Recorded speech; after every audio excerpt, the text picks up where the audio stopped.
Hey, so I want to change strides here from outlaws, and that's all cool, but we have covered a lot of that. I got your take on some serious questions that I wanted to get your take on. I want to talk now about what you're doing now. I want to kind of transition into. We've talked about your headspace. We've talked about. Well, we didn't talk about it. Nobody needs to. Your friggin' body and the shape you're in. But working with your children now. I touched on this at the beginning of the show. I thought about this driving up here and I just started crying. But what you're doing now, man, is more than the work. You know what I mean? Now it's real life experiences with your children, and very few people get to do that. You know what I mean? So it's so cool for you get to do that with your children, and I just kind of want to hear your take on it. You know what I mean? So, the thing with the boys was they like our deal was always, hey, you have to graduate college, then you can do whatever you want. I'll help you do whatever you want. You don't graduate college because yes, that's very contradictive of me because I didn't finish college, but times are different. I need them to be able, if they do this job, to have something to fall back on and not rely on it and have to, because nowadays I just don't feel people are going to have 30-year careers. They're just doing Yeah, too much crazy stuff. yeah. But Austin was the first one. I mean, he literally went from like the head dean handed him his diploma from there to the stands and handed it to me and went, okay, I'm good. And I went, good for what I get. Well, I did my part. And I We'll went, stop it. come on. Stop by the ring on the way home, I Yeah. guess. Um, but I've been hands on with both the boys. Austin was the first one. He did a stint in ROH just because he wanted to try to do something on his own. It didn't work out, so he came. I happened to be one of the first ones to get hired with AEW as head coach and talent if they needed me. And then it didn't work out for ROH for Austin, so he came to like he said, nope, I don't want your help. I'm going to go. And he asked Tony, and Cody was still head of it, if he could have a tryout, have a look. So he came in, did a tryout, we did the thing, and they hired him. They liked him.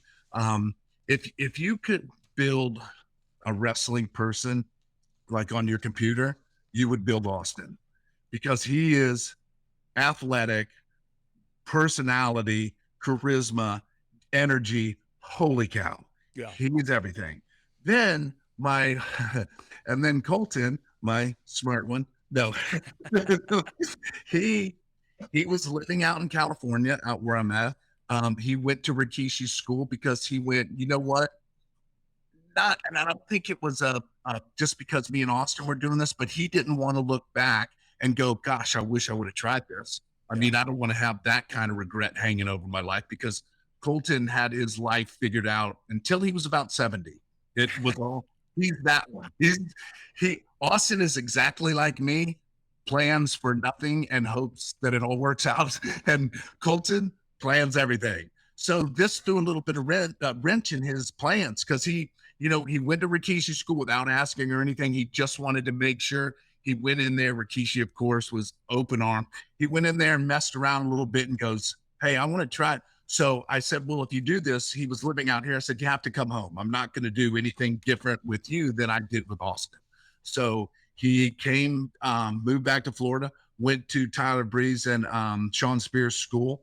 I would go and watch and everything. And he, although he's very much an analyst when it comes to wrestling and wants to know and figure everything out, he's just different.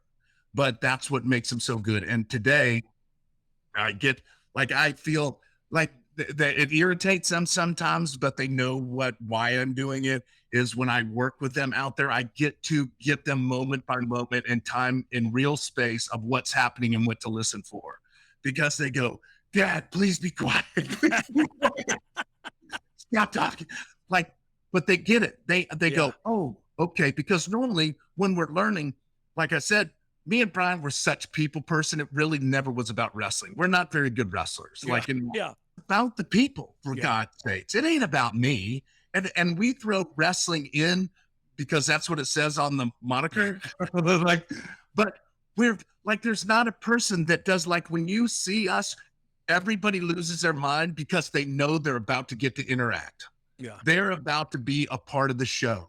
And that's priceless. You can watch wrestling all day and never be a part of it. But when you see us, you're going to be a part of it. It's the same with the boys. It's their when they're so entertaining and Yeah. they don't have to do a bunch of crazy stuff, nor do they need to, because it's not WrestleMania every time I step in a ring.